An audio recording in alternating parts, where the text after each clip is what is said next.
السلام عليكم ورحمة الله وبركاته. بسم الله الرحمن الرحيم نحمده ونصلي على رسوله الكريم أما بعد. അൽഹംദുലില്ലാഹ്, അള്ളാഹുവിൻ്റെ മഹത്തായ അനുഗ്രഹത്താൽ സൂറത്തുൽ ഫജ്ർ നമ്മൾ 21-ാമത്തെ ആയത്ത് വരെ പഠിച്ചു കഴിഞ്ഞിരിക്കുകയാണ്. ഇൻഷാ അള്ളാഹ് ബാക്കി ആയത്തുകൾ നമുക്ക് പഠിക്കാവുന്നതാണ്. അള്ളാഹു നമ്മുടെ ഈ പരിശ്രമത്തെ അള്ളാഹു സ്വീകരിക്കുമാറാകട്ടെ, ആമീൻ. ഇൻഷാ അല്ലാഹ് പാഠത്തിലേക്ക് കടക്കാം. എല്ലാവരും പാഠം ശ്രദ്ധിക്കാം. أعوذ بالله من الشيطان الرجيم. بسم الله الرحمن الرحيم.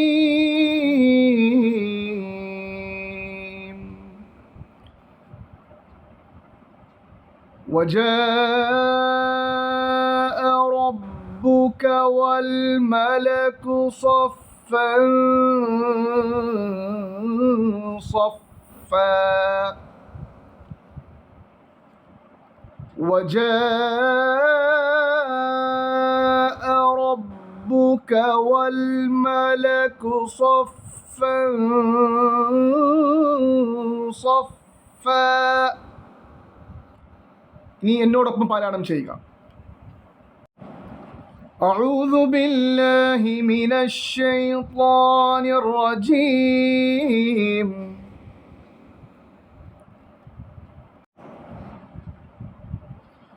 أعوذ بالله من الشيطان الرجيم.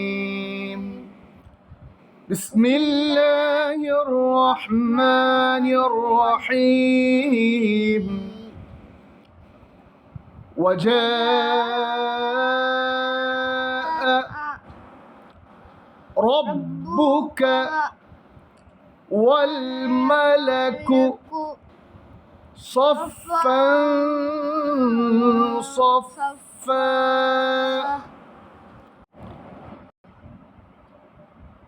وجاء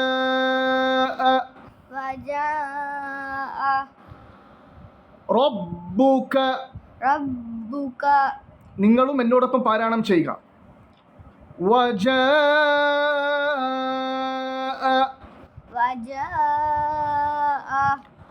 ربك والملك صفا صفا.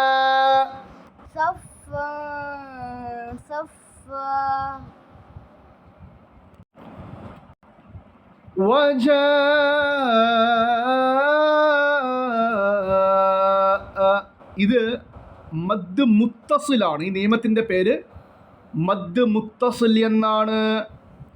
അതായത് മദ്ദിൻ്റെ അക്ഷരമായ അലിഫ്, ജീം കഴിഞ്ഞിട്ട് മദ്ദിൻ്റെ അക്ഷരമായ ഈ അലിഫിന് ശേഷം ഈ കാണുന്ന ഹംസ ഹംസ വന്നിരിക്കുന്നത് ഒരൊറ്റ വാക്കിലാണ്. ഒരു കലിമയാണ്, ഒരു വാക്കാണ്. അപ്പോൾ മദ്ദിൻ്റെ അക്ഷരമായ അലിഫിന് ശേഷം ഹംസ വന്നിരിക്കുന്നത് അതേ വാക്കിൽ തന്നെ ആയതുകൊണ്ട് അതിന് മദ് മുത്തസിൽ എന്ന് പറയും. 3 മുതൽ 5 അലിഫ് വരെയാണ് അവിടെ നീട്ടേണ്ടത്.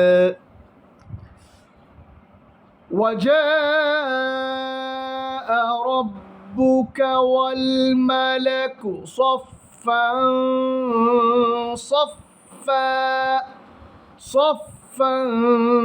ഇവിടെ ഈ കാണുന്ന തൻവീനിനെ, ഫായിൻ്റെ മുകളിൽ കാണുന്ന ഇരട്ട ഫത്ഹിനെ, തൻവീനിനെ മൂക്കിൽ മറച്ചു മണിക്കണം. ഇഖ്ഫാഇൻ്റെ നിയമം, ഇഖ്ഫാഇൻ്റെ നിയമം. അതായത് തൻവീനിന് ശേഷം, ഇവിടെ കാണുന്ന ഈ തൻവീനിന് ശേഷം വന്നിരിക്കുന്ന അക്ഷരം എന്താണ്? ഏതക്ഷരം വന്നിരിക്കുന്നത്? സ്വാദാണ് വന്നിരിക്കുന്നത്, അല്ലേ? സ്വാദ് എന്ന അക്ഷരം അത് ഇഖ്ഫാഇൻ്റെ 15 അക്ഷരങ്ങളിൽപ്പെട്ടൊരക്ഷരമാണ്. അപ്പോൾ തൻവീനിന് ശേഷം സ്വാദ് വന്നതുകൊണ്ട് ഈ കാണുന്ന തൻവീനിനെ മൂക്കിൽ മറച്ച് മണിക്കണം. അതിന് പറയുന്ന പേരാണ് ഇഖ്ഫ. എന്താണ് പറയുന്നത്? ഇഖ്ഫ.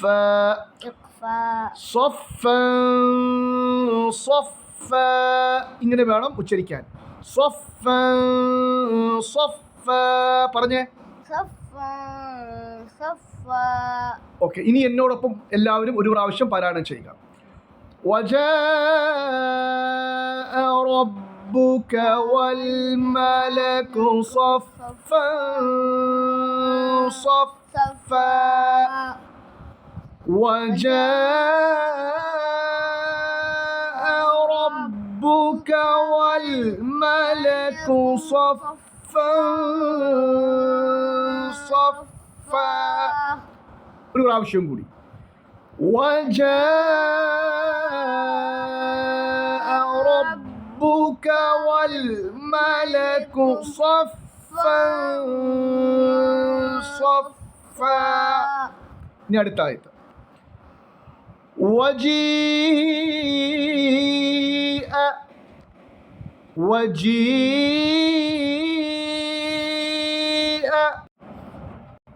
وجيء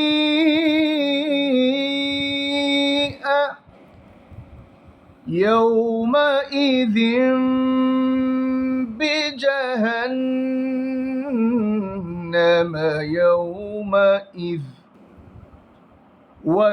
وجيء يومئذ بجهنم يومئذ يتذكر يومئذ يتذكر الإنسان يومئذ يتذكر الإنسان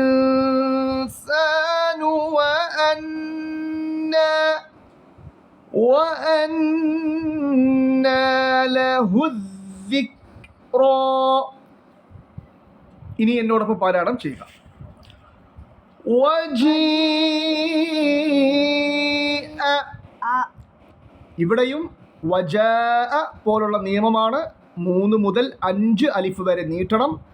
മദ് മുത്തസിൽ എന്നാണ് ഈ നിയമത്തിൻ്റെ പേര്. വജീഅ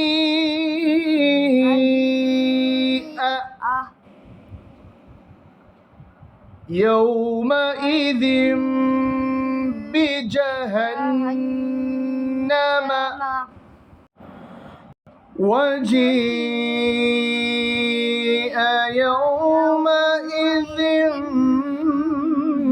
بجهنم يومئذ. ഇവിടെ ഏത് നിയമമാണ്? ഇവിടെ ഇഖ്ലാബിന്റെ നിയമമാണ്. ഏത് നിയമമാണ്? ഇഖ്ലാബിന്റെ നിയമം. അതായത് സാക്കിനായ സുക്കൂനുള്ള നൂനിനോ തൻവീനിനോ ശേഷം ബാ വന്നാൽ സുക്കൂനുള്ള നൂനിനെയും തൻവീനിനെയും മീമായിട്ട് മറിച്ച് മണിച്ച് ഉച്ചരിക്കും. അതിന് പറയുന്ന പേരാണ് ഇഖ്ലാബ്. എന്താണ്? മാഷാ അല്ലാഹ്, ഇഖ്ലാബ് എന്നാണ് പറയുന്നത്. ഓക്കെ, അപ്പൊ ഓർത്തു വെക്കണം. സുക്കൂൻ സാക്കിനായ നൂനിനോ തൻവീനിനോ ശേഷം. അപ്പോൾ ഇവിടെ വന്നിരിക്കുന്നത് തൻവീനാണ്. ഇവിടെ തൻവീനാണ് വന്നിരിക്കുന്നത്. തൻവീനിന് ശേഷം ബായാണ് വന്നിരിക്കുന്നത്. ഇവിടെ ചെറിയൊരു മീം കൊടുത്തിട്ടുണ്ട്.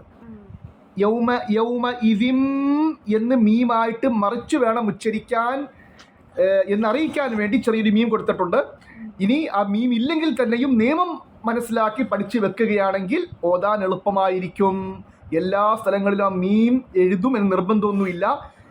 അപ്പം അതുകൊണ്ട് ആ മീം ഉണ്ടെങ്കിൽ മാത്രം അങ്ങനെ ചെയ്യണം എന്നല്ല, പകരം നിയമം പഠിച്ചു വെച്ചാൽ അവിടെ എങ്ങനെയാണ് ഉച്ചരിക്കേണ്ടതെന്ന് മനസ്സിലാക്കാൻ കഴിയുന്നതാണ്. ഓക്കെ, യൗമഇദിം ബിജഹന്നമ. ഇവിടെ നിർത്താൻ പാടില്ല, കൂട്ടി ഓതിപ്പോകണം. യൗമഇദി,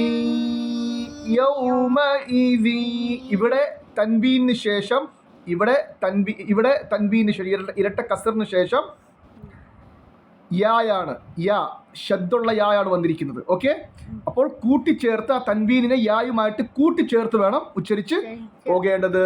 ഒരു പ്രാവശ്യം നമുക്ക് ഈ ആയത്തൊന്ന് ഓതാം. ഓക്കെ, وجيء يومئذ بجهنم يومئذ يتذكر يومئذ يتذكر الإنسان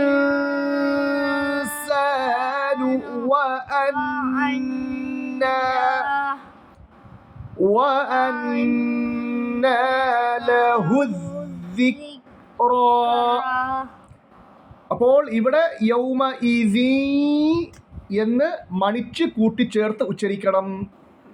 യൗമഇദി യതദക്കറുൽ ഇവിടെ ഈ കാണുന്ന സുക്കൂറുള്ള നൂനിനെ മൂക്കിൽ മറച്ച് മണിക്കണം. ഇൻസാനു വഅന്ന അവിടെ നൂനിനെ കട്ടിയാക്കി മണിച്ച് ഉച്ചരിക്കണം. ലഹുദ്ദിക്ര ഇവിടെ അലിഫും ഉണ്ട് ലാമും ഉണ്ട്, ഉച്ചരിക്കാൻ പാടില്ല. ഹായിൽ നിന്നും നേരെ സാലിലേക്ക് ചാടണം. ലഹുദ്ദിക്ര. ഇനി ഞാനൊരു പ്രാവശ്യം ഓതുന്നതാണ്, ശ്രദ്ധിച്ചു കേൾക്കുക. وجيء يومئذ بجهنم يومئذ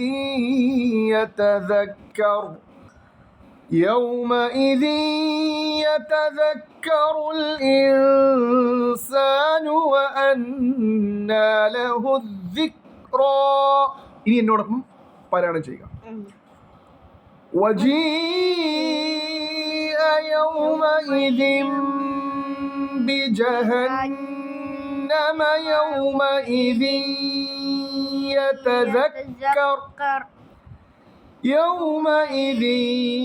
يتذكر الإنسان وأنى له الذكرى.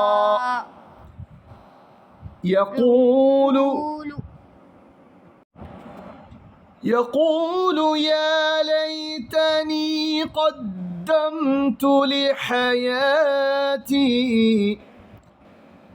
يقول يا ليتني قدمت لحياتي.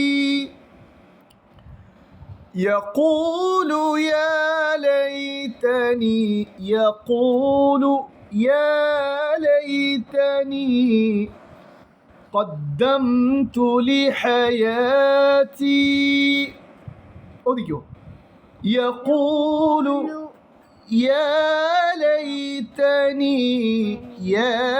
ليتني قدمت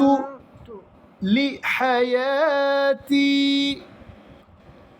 يقول يا ليتني قدمت لحياتي. ഈ ആയത്ത് എളുപ്പമുള്ള ആയത്താണ്, പ്രത്യേകമായി എന്തെങ്കിലും പറയാനുള്ളതായി തോന്നുന്നില്ല. അതുകൊണ്ടാണ് ഇതങ്ങ് ഓതി അടുത്ത ആയത്തിലോട്ട് പ്രവേശിക്കുന്നത്. فَيَوْمَئِذٍ لَا يُعَذِّبُ عَذَابَهُ أَحَدٌ فَيَوْمَئِذٍ لا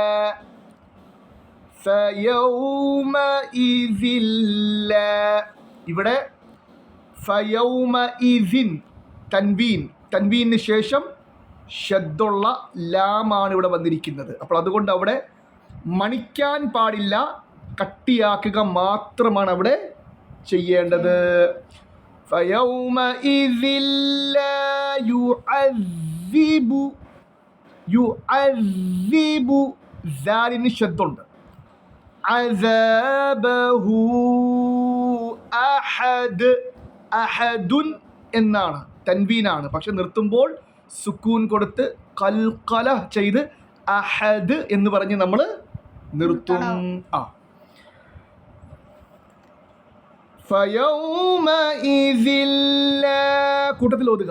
ഫയൗമഇദിൻ ലാ യുഅദ്ദിബു അസാബഹു അഹദ് ولا يوثق യൂസിഖു. സീനല്ല, പ്രത്യേകം ശ്രദ്ധിക്കണം. യൂസിഖു എന്ന് ഓതിപ്പോകരുത്. യൂസിഖു. വലാ യൂസിഖു. വസാഖഹു അഹദ്. അഹദുൻ, പക്ഷെ നിർത്തുമ്പോൾ സുക്കൂൻ കൊടുത്ത് നിർത്തും. വലാ യൂസിഖു വസാഖഹു അഹദ്. ഇവിടെ വേണമെങ്കിൽ നമുക്ക് കൂട്ടിച്ചേർത്ത് ഓതുകയും ചെയ്യാം. എങ്ങനെയാണ്? ഞാൻ ഒരു പ്രാവശ്യം ഓതിത്തരാം, ശ്രദ്ധിച്ച് കേൾക്കുക. فيومئذ لا يعذب عذابه أحد ولا يوثق وثاقه أحد. ഇപ്രകാരം ഇന്ന് 26 ആയത്ത് വരെ മതി. ഇൻഷാ അള്ളാഹ് നമുക്ക് ബാക്കി പാഠം നാളെ പഠിക്കാം. അപ്പോൾ ഞാൻ ഇത്രയും ആയത്തുകൾ ഓതുകയാണ്, ശ്രദ്ധിച്ച് കേൾക്കുക. أعوذ بالله من الشيطان الرجيم. بسم الله الرحمن الرحيم. وجاء ربك والملك صفا صفا وجيء يومئذ بجهنم يومئذ يتذكر الإنسان وأنى له الذكرى يقول يا ليتني قدمت لحياتي فيومئذ لا يعذب عذابه أحد ولا يوثق وثاقه أحد.